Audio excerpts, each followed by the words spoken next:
I'd like to ask you both to comment for a minute on Richard Holbrooke's role as Special Envoy in Afghanistan and Pakistan.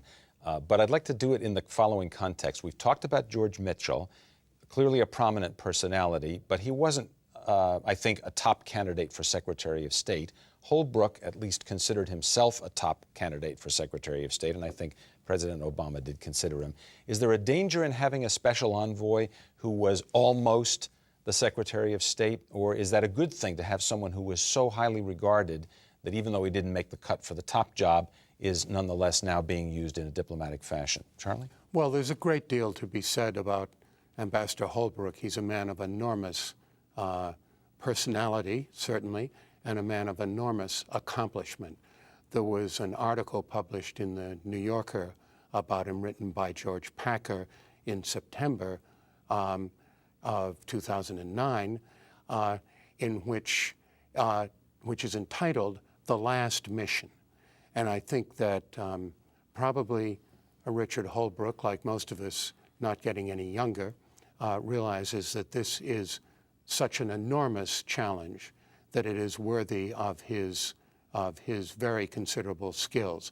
I think he probably looks back to the first major diplomatic military problem that he dealt with, which was Vietnam, and I think he's thinking this time that he's got to do everything he can to get it right. There's a lot more to be said about Richard Holbrooke, but I think we have put a formidable character into the job. While I'm up, I might simply comment that everything that I understand is that he has maintained a first-rate relationship with his friend, Secretary Clinton, and I have not seen indications that there is trouble on that front. There's always that suggestion that maybe there's a clash of egos. Michael, is that ever a problem with special envoys? All the time. I mean, it's a problem with politics and diplomacy. Of course, they're huge personalities. Holbrooke is an enormous personality. And I think a lot of eyebrows were raised when he was appointed because his reporting lines were about as straight as a bowl of spaghetti. It wasn't clear. I mean, as a diplomat, he goes where the power is. So I think there were some concerns about that. But it appears, as Charlie said, that he's been really scrupulous about working through the Secretary of State. And it's also, I think, the case that Secretary Clinton is not a retiring figure. I mean, it's pretty hard to do an end run around someone of Secretary Clinton's stature, someone with an independent power base, someone who President Obama had to, really went to and asked to do this job. So I think to your question, I think the personalities have been managed so far. And there seems to be a contrast to me in something you just said from what we were talking about earlier, which was you raised the idea of a special envoy having that direct pipeline to the president. Pick up the phone, president answers at the other end. I'm that close to the president. If you're going to cut a deal with somebody in the field, they know that they're cutting a deal with the president. But now both of you have just said, no, Richard Holbrooke is working through the Secretary of State.